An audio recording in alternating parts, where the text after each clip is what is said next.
Temos passado por sofrimentos pesados, sofrimentos físicos, emocionais. É possível que alguns de nós nunca tenham visto uma doença chegar tão perto, né? Das pessoas que nós amamos, nossos amigos, nossos parentes, às vezes nosso próprio cônjuge. Mas um dos piores males que a humanidade já sofreu, no tempo presente, no tempo mais recente, sem dúvida foi o campo de concentração. Sem dúvida.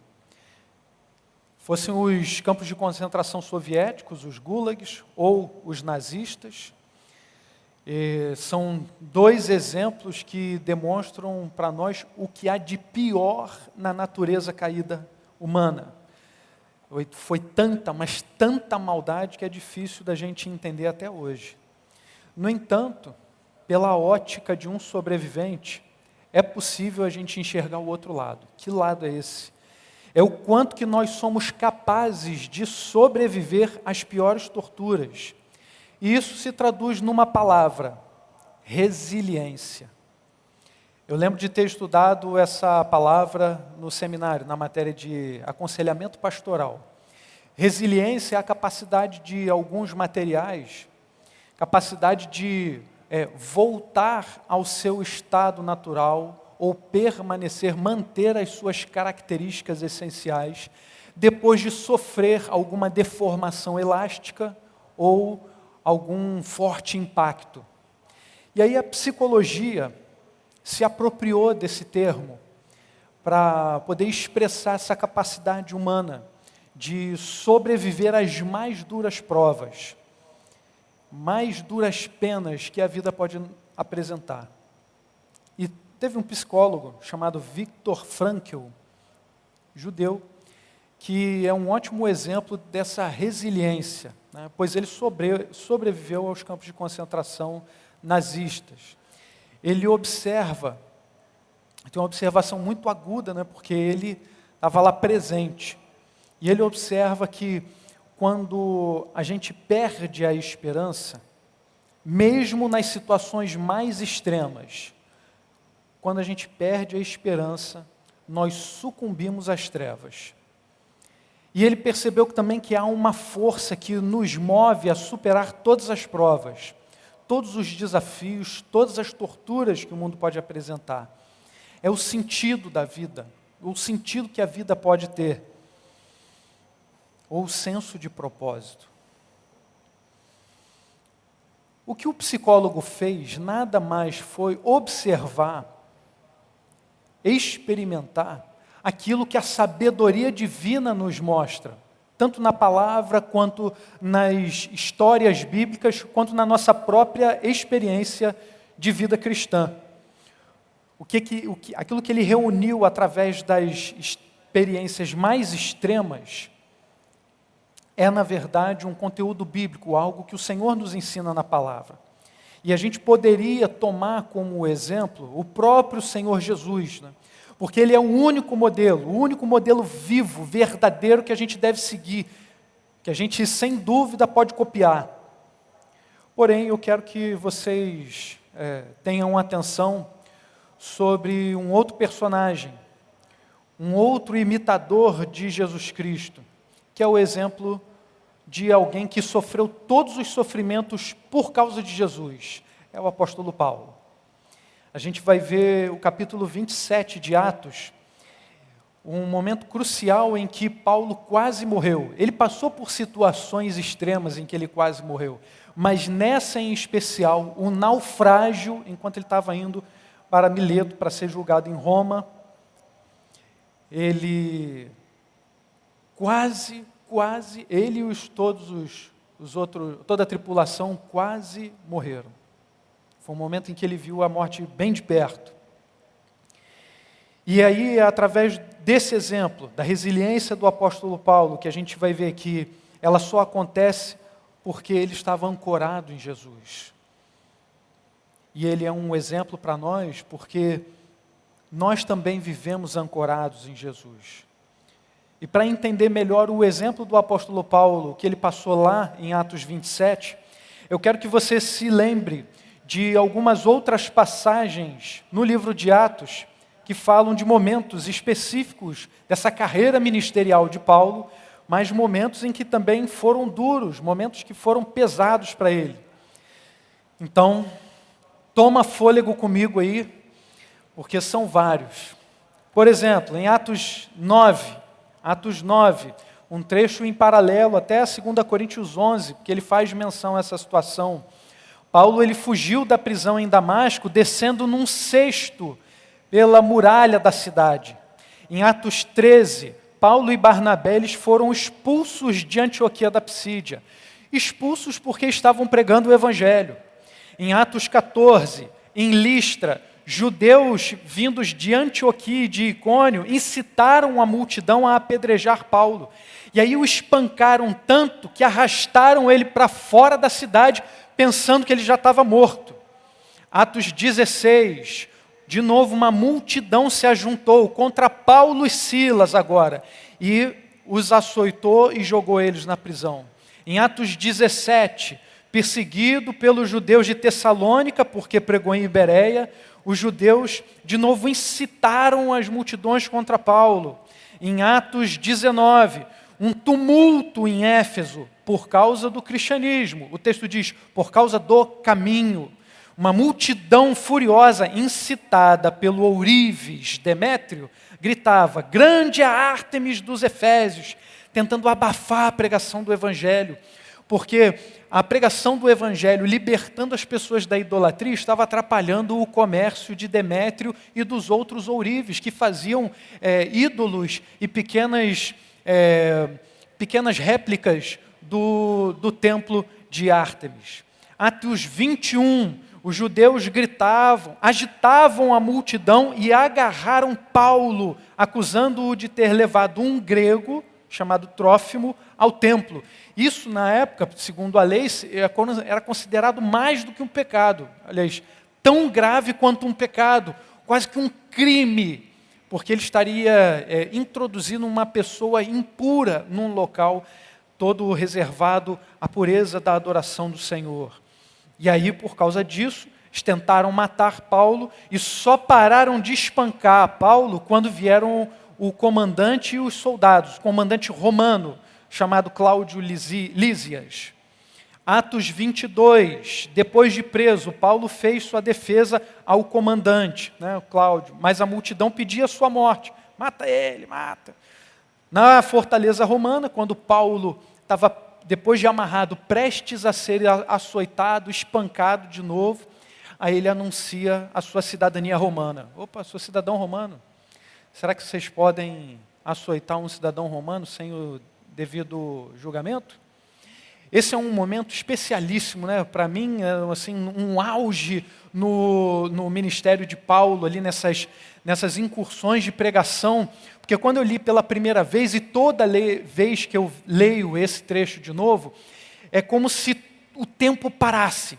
Paulo está sendo açoitado, espancado, e aí quando os caras pensam assim, os soldados romanos, agora a gente vai acabar com esse cara de vez. Parece que o tempo para. Paulo fala, eu sou cidadão romano. Naquele momento, quando era mais jovem, quando eu li pela primeira vez, eu imaginava uma cena de filme, todo mundo se borrando de medo, literalmente. Puxa vida, olha o que a gente fez. E você acha que para por aí? Não para por aí, não.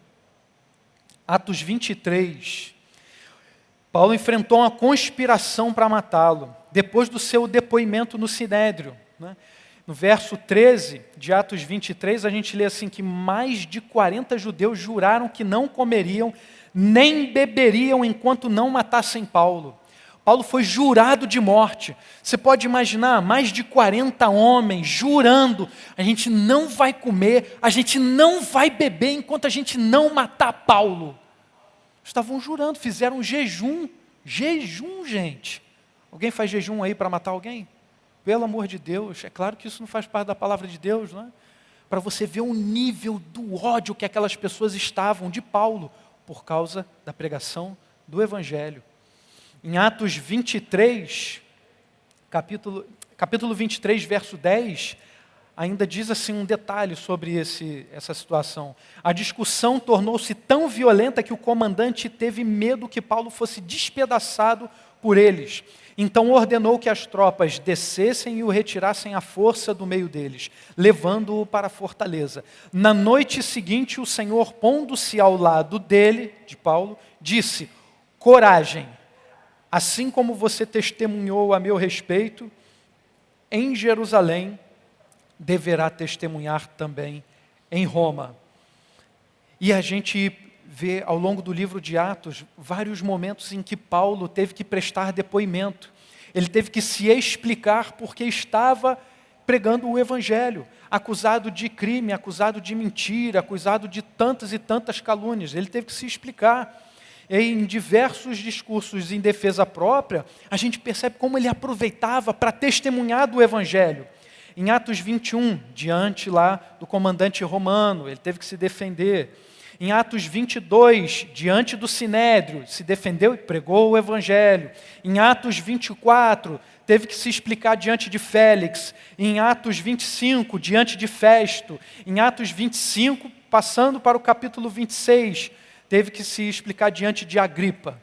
E em Atos 27, trecho aí incrível, quase que o desfecho do ministério do apóstolo Paulo. Ele foi preso, ainda preso, e foi enviado a Roma. Paulo sofre um naufrágio na região ali do mar, perto de Mileto. Perseguido, caluniado, espancado, jurado de morte, aprisionado. Bem-aventurados serão vocês quando por minha causa os insultarem, perseguirem e levantarem todo tipo de calúnia contra vocês. Essa foi a promessa de Jesus em Mateus 5,11. E o apóstolo Paulo é um dos maiores exemplos do cumprimento dessa promessa. Diante de tudo isso, você deve saber o que movia Paulo, o coração de Paulo. Não era uma força de crença natural do coração dele. Muita gente confunde isso hoje, achando que, fala assim, eu tenho muita fé, eu tenho muita fé. Fé em quê? Fé em quê? Como se fosse uma mera confiança em qualquer coisa. E as pessoas falam assim, genericamente, às vezes é Deus, mas que Deus é esse? Não era o caso de Paulo. Não se trata aqui de uma capacidade natural do coração humano, mas um dom, uma graça, algo dado por Deus, alimentado por Jesus e guiado pelo Espírito Santo de Deus. E é sobre esse episódio, o naufrágio, que a nossa atenção se volta agora. Como é um trecho grande, um capítulo inteiro, eu quero que vocês acompanhem alguns detalhes em alguns versículos, que a gente vai passar a destacar agora. Que a gente viu Paulo e alguns outros presos, eles saíram de Cesareia e de Sidom, eles tomaram um barco partindo dali para a Itália. E aí eles vão sofrer diversos contratempos nesse caminho. E o texto nos diz em Atos 27:9, o seguinte: tínhamos perdido muito tempo e agora a navegação se tornara perigosa, pois já havia passado o jejum. Esse jejum aqui, o Yom Kippur, o dia do perdão, aproximadamente uma semana depois do Ano Novo Judaico, os judeus celebram o dia do perdão, o Yom Kippur, o jejum é isso. E verso 10, por isso Paulo os advertiu, senhores, vejo que a nossa viagem será desastrosa e acarretará grande prejuízo para o navio, para a carga e também para as nossas vidas. E aí no verso 15, o navio foi arrastado pela tempestade sem poder resistir ao vento. Assim cessamos as manobras e ficamos à deriva.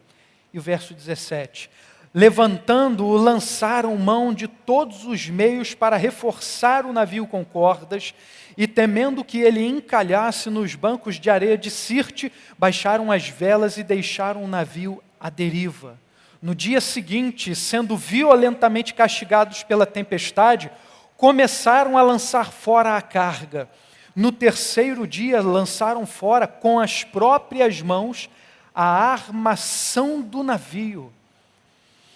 não aparecendo nem sol nem estrelas por muitos dias e continuando a abater-se sobre nós grande tempestade, finalmente perdemos toda a esperança de salvamento. Até aqui o que vocês vão ver é que os homens, aquela tripulação inteira, fez tudo o que estava ao seu alcance para que eles se salvassem, para que eles sobrevivessem. Mas nada daquilo que eles fizeram efetivamente os salvou do naufrágio. Nada.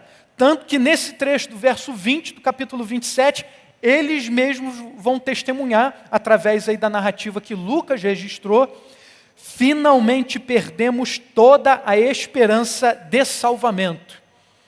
Mas o texto continua. Olha o que acontece no verso 21.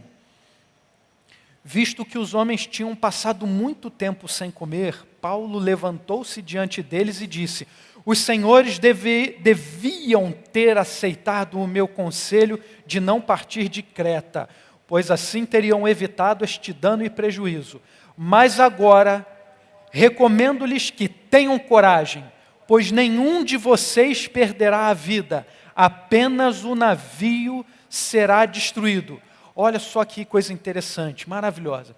A gente leu agora há pouco, em Atos 23, o Espírito Santo dizendo ao próprio Paulo: coragem! Naquela situação, a palavra usada ali vem do grego tarseo, que está mais ligado ao sentido literal de coragem.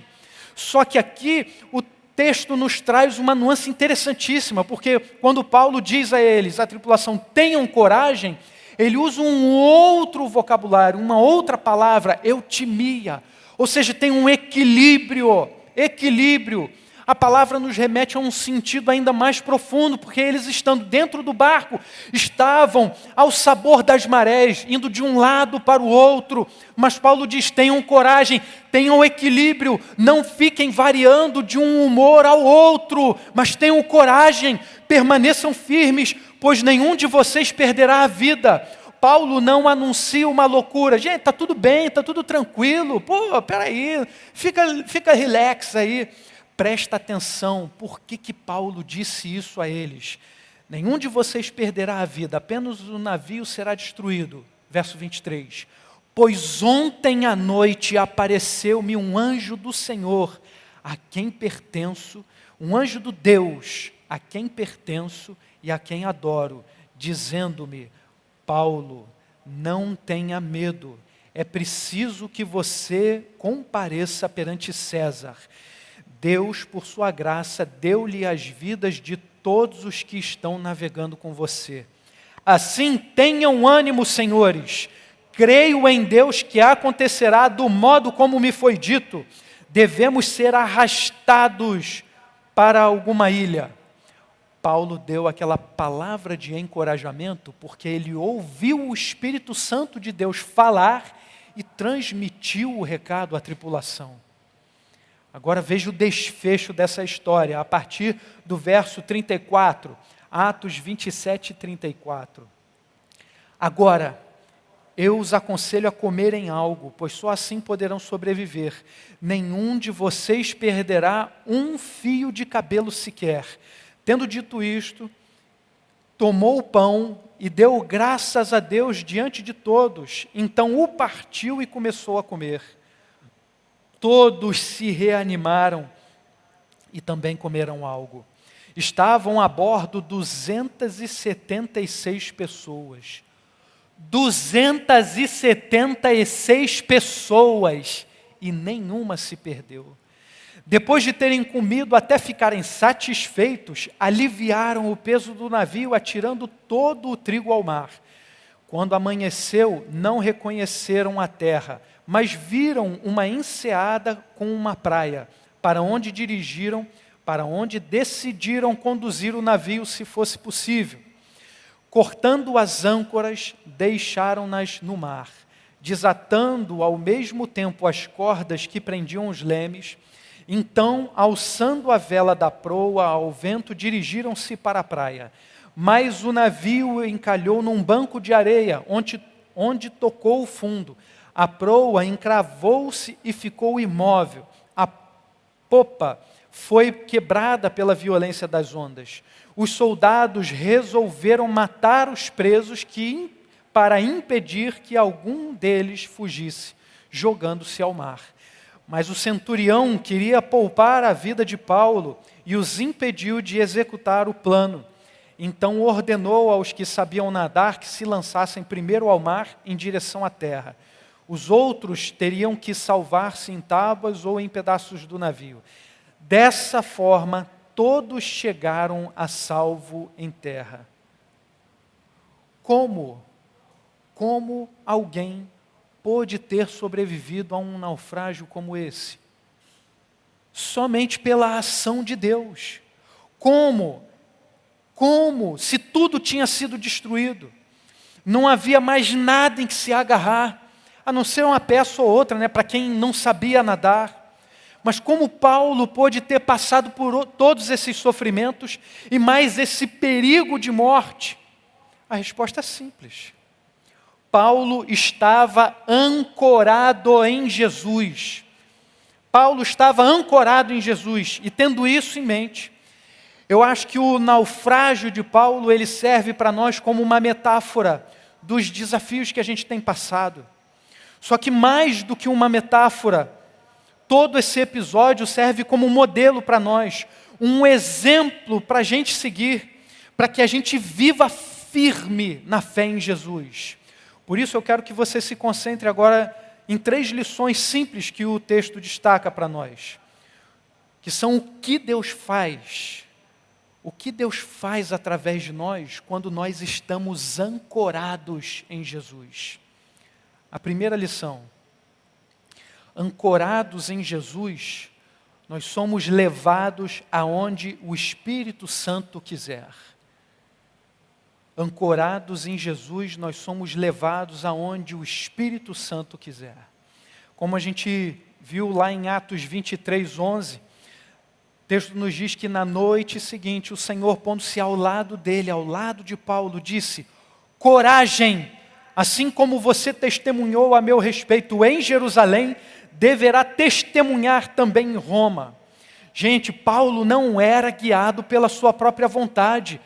Não foi ele quem definiu a sua própria missão. Ele fazia o que o Espírito Santo determinava para a sua vida. Ele fazia o que o Espírito Santo lhe mandava. Ancorados em Jesus, a gente vai aonde o Espírito Santo mandar. A segunda lição que o texto nos mostra: ancorados em Jesus, suportamos qualquer tempestade. Qualquer tempestade.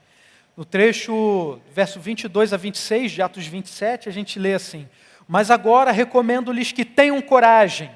É Paulo falando agora a tripulação, e agora ele está falando: tenham equilíbrio, tenham coragem, pois nenhum de vocês perderá a vida, apenas o navio será destruído.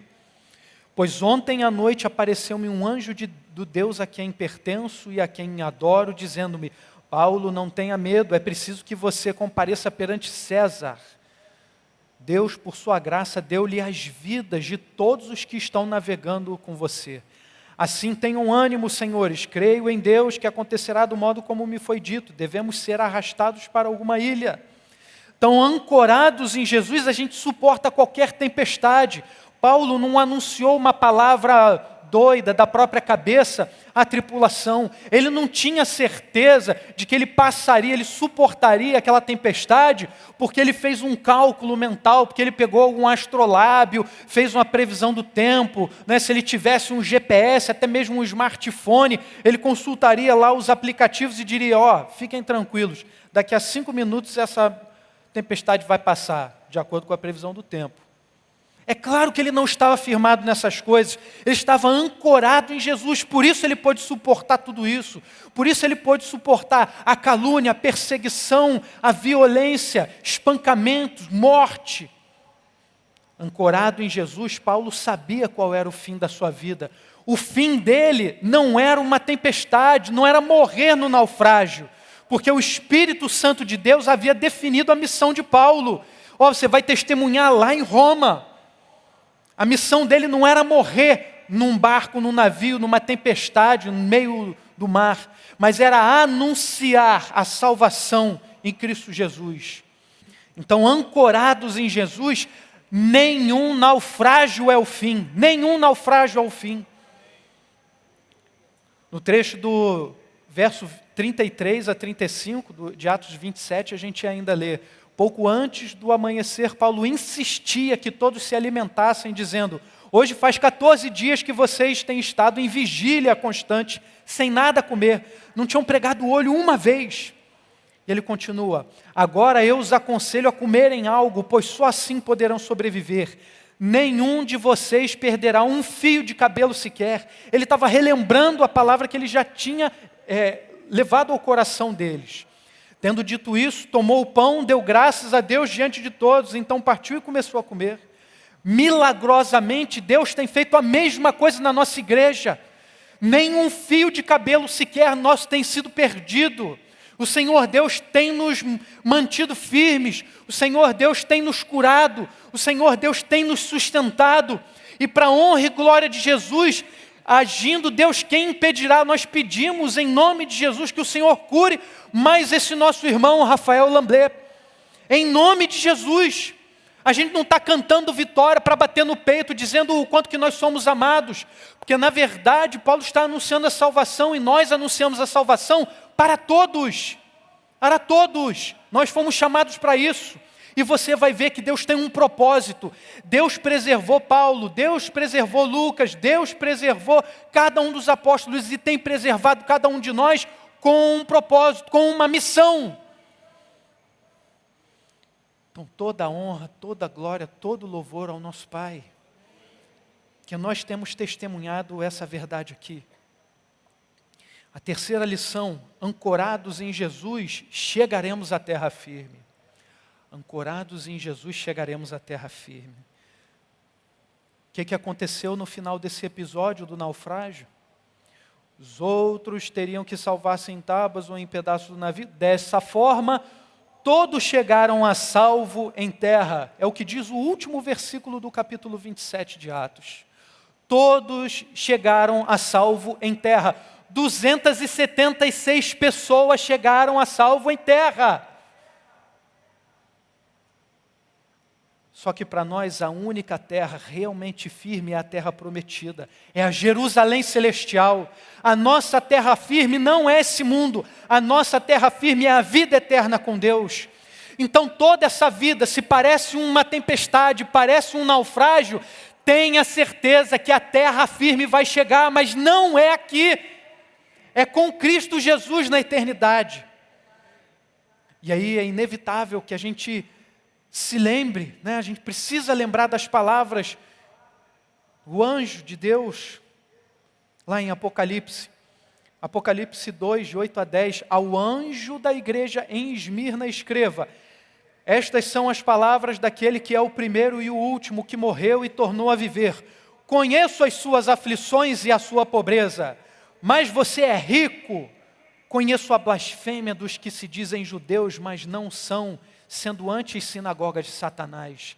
Não tenham medo do que você está, não tenha medo do que você está prestes a sofrer.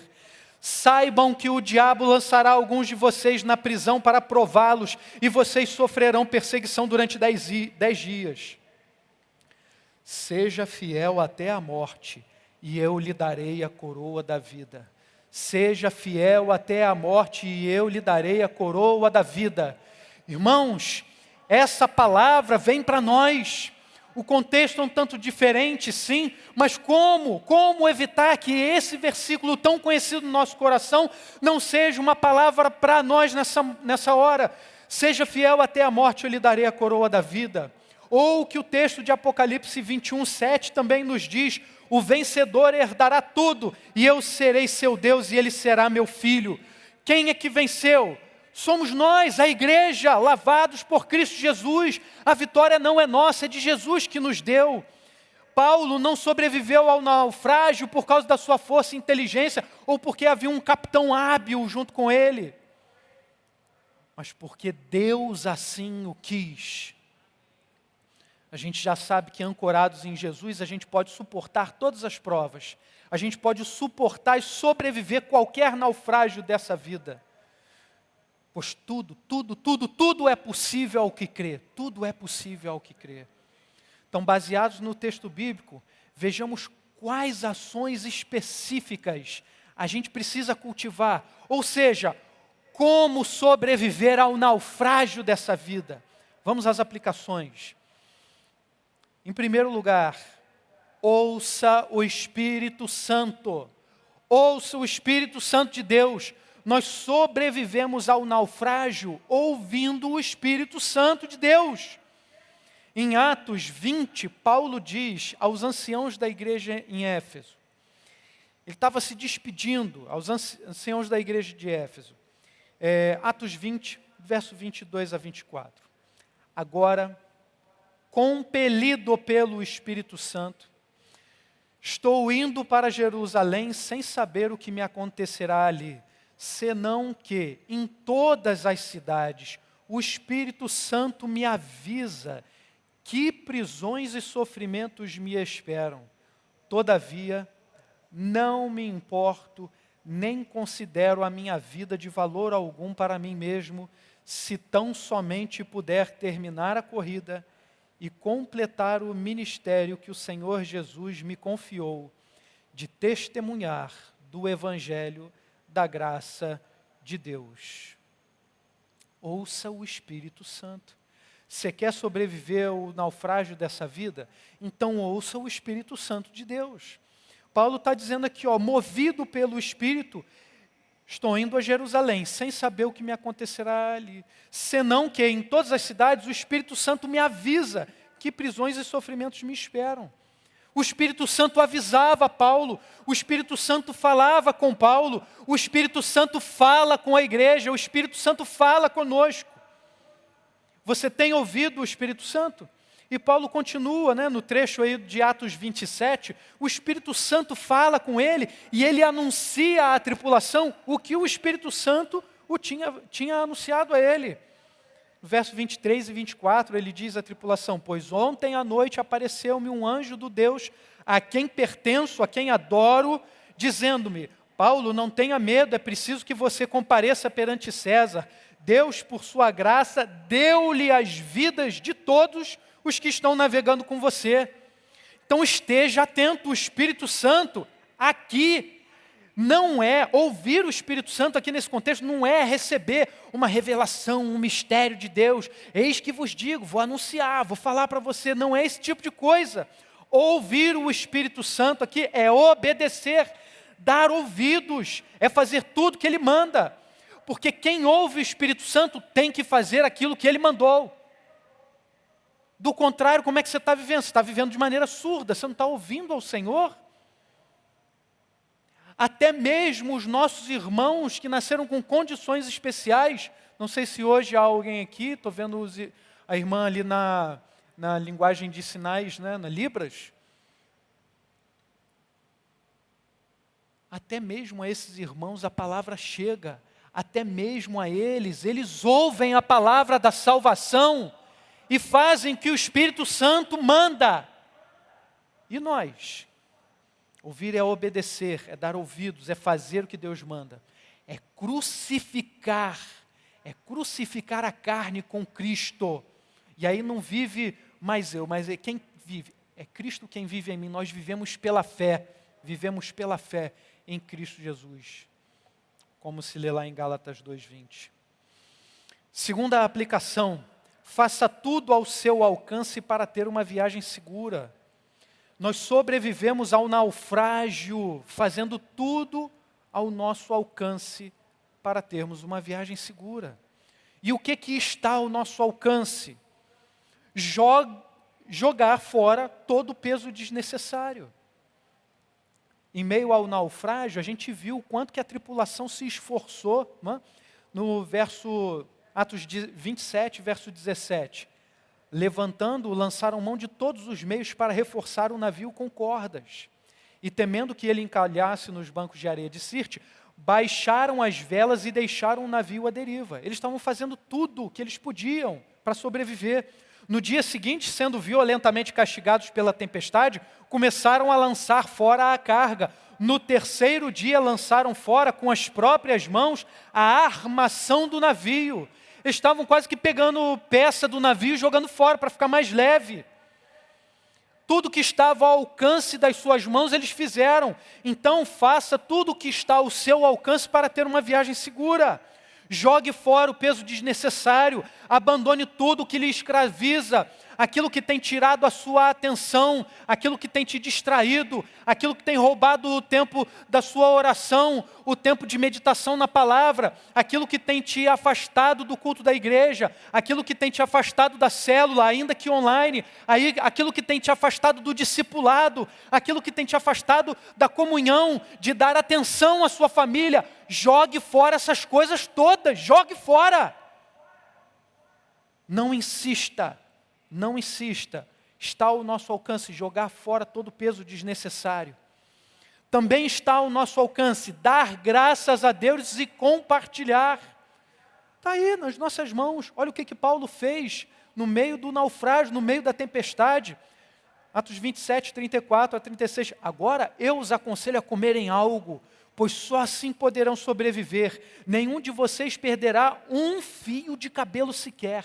Tendo dito isso, tomou o pão, deu graças a Deus diante de todos, partiu o pão e começou a comer.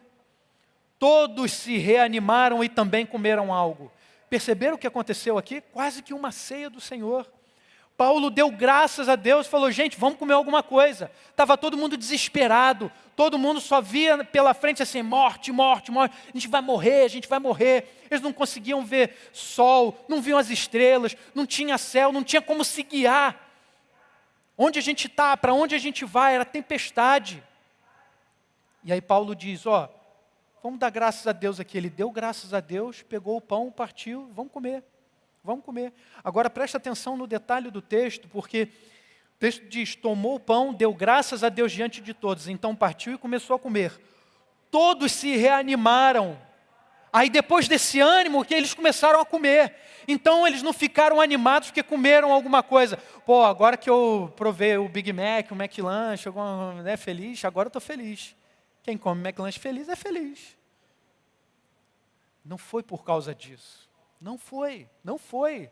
Foi por causa daquela ação de graças. Eu imagino se eu tivesse ali, eu falei, cara, como é que pode? A gente vai morrer, esse cara está partindo pão, dando pãozinho para a galera, que vai comer o quê?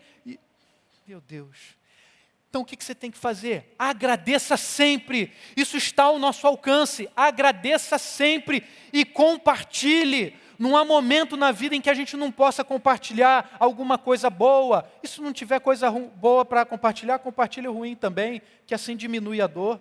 Dê graças a Deus por tudo, em tudo dai graças a Deus. Porque dar graças a Deus em tudo, até nas coisas ruins, nas situações piores, nos ajuda a lembrar que quem está no controle de todas as coisas é o nosso Pai. Nosso Pai não nos deixa desamparado. E sabe o que mais que está ao nosso alcance? Está ao nosso alcance anunciar o plano da salvação de Deus em Jesus. Foi o que Paulo fez em meio àquela tempestade, em meio ao naufrágio. Atos 27, verso 23 diz, pois ontem à noite apareceu-me um anjo do Deus a quem pertenço e a quem imploro, adoro, dizendo-me, Paulo, não tenha medo. E aí ele anuncia, assim tenham ânimo, senhores, creio em Deus que acontecerá do modo como me foi dito. Então olha só, ele recebe a palavra do Espírito Santo de Deus e anuncia. Irmãos, faça tudo o que está ao seu alcance para sobreviver ao naufrágio, para ter uma viagem segura. E está ao nosso alcance anunciar o plano da salvação de Deus. Porque Deus não nos livrou do naufrágio dessa vida, do naufrágio que é uma vida de pecado, para a gente ficar à toa, dizendo assim, que maravilha agora essa vida. Não, foi para que nós salvássemos outros náufragos. Foi para que a gente anunciasse a única tábua de salvação que é a cruz. É o Senhor Jesus Cristo. A única coisa que pode nos salvar do naufrágio dessa vida é a âncora da alma. É a âncora da alma que é a esperança que está em Cristo Jesus. Portanto, nossa terceira aplicação, ancore-se em Jesus. Nós sobrevivemos ao naufrágio ancorados em Jesus. Ancore-se em Jesus, mas preste atenção, permaneça a bordo. Permaneça a bordo. Isso não é se apegar ao barco, mas é se manter unido à tripulação, ao corpo de Cristo, sob o comando do único capitão verdadeiro que nós temos, que é Jesus. Então preste atenção, não abandone o barco. Olha o que Paulo diz àqueles que tentaram abandonar o barco. Atos 27:30. Tentando escapar do navio, os marinheiros baixaram o barco salva-vidas ao mar, a pretexto de lançar âncoras da proa. Então Paulo disse ao centurião e aos soldados: se estes homens não ficarem no navio, vocês não poderão salvar-se. Com isso, os soldados cortaram as cordas que prendiam o barco salva-vidas e o deixaram cair. Então não abandone o barco, permaneça a bordo, permaneça unido ao corpo de Cristo, permaneça frequente no culto, nas orações, na comunhão, na célula, no discipulado. Não abandone o barco. Caso contrário, você não se salvará, porque quem nos salva é Cristo Jesus. Ancorados em Jesus, nós nos guiamos somente por Jesus. É assim que a gente permanece a bordo. É assim que a gente permanece e sobrevive ao naufrágio dessa vida, ancorados em Jesus. A gente tem confiança total nele. A gente não confia nem no sol, nem nas estrelas. Não é o tempo presente que vai nos guiar, porque o tempo presente nos faz perder toda a esperança. No verso 20, eles perderam toda a esperança, né? Atos 27:20, não aparecendo nem o sol nem as estrelas por muitos dias e continuando a abater-se sobre nós grande tempestade, finalmente perdemos toda a esperança de salvamento. Mas você já sabe o desfecho dessa história, você já sabe o fim. Então, esse desespero não pode tomar o seu coração, porque nós vivemos ancorados em Jesus, nos entregando totalmente a Jesus, nós vivemos agarrados a Ele. Então para de tentar controlar o impossível, não se firme no barco, não se firme no leme, não se firme nas âncoras, não se agarre ao mundo e em nada que o mundo oferece. No naufrágio dessa vida, agarre-se apenas a Jesus, com todas as suas forças. Amém. Vamos orar. Bendito Deus. O Senhor tem visto que na navegação dessa vida, alguns dos nossos irmãos têm sucumbido, Pai, às tentações do inimigo e abandonado a fé. Não é o nosso caso, Pai. Nós não somos daqueles que retrocedem e se acovardam, mas nós olhamos para Jesus, seguimos ao nosso Senhor e Salvador e não vamos retroceder, Pai. Nós já sabemos que a terra firme não é este mundo, mas é a vida eterna com Jesus. E é esse o nosso destino, é esse o nosso fim. Então, Senhor, ajuda a gente a navegar por essa vida, sobrevivendo ao naufrágio, ancorados em Jesus Cristo, Pai. Ancorados em Jesus. A única tábua de salvação para nós é a cruz, é o Senhor Jesus, Pai. Então faz assim no coração de cada um da Tua igreja espalhada pela face da terra, Senhor. Não deixe que as notícias do mundo desesperem o nosso coração, Pai. Mas que os nossos ouvidos e os nossos corações estejam totalmente voltados para o que o Espírito Santo diz, para o que a Tua palavra revela, para que vivamos ancorados em Jesus, hoje, agora e sempre, em nome de Jesus, Pai. Amém. Amém.